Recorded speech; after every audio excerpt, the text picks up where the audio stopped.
आज आम्ही बनवणार आहे शेपूची भाजी. तेल टाकायचं, अजून जिरं टाकायचे, लसूण, कांदा आणि मिरची आणि मिक्स नंतर हळद टाकायचं. मिक्स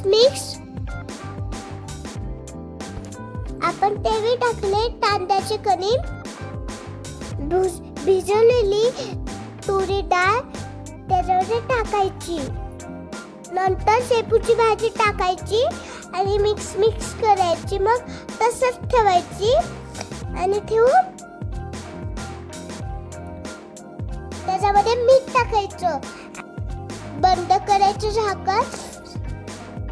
झाकण बंद करायचं आणि त्याच्यामध्ये पाणी टाकायचं आणि थोडा वेळ मिक्स करायचं.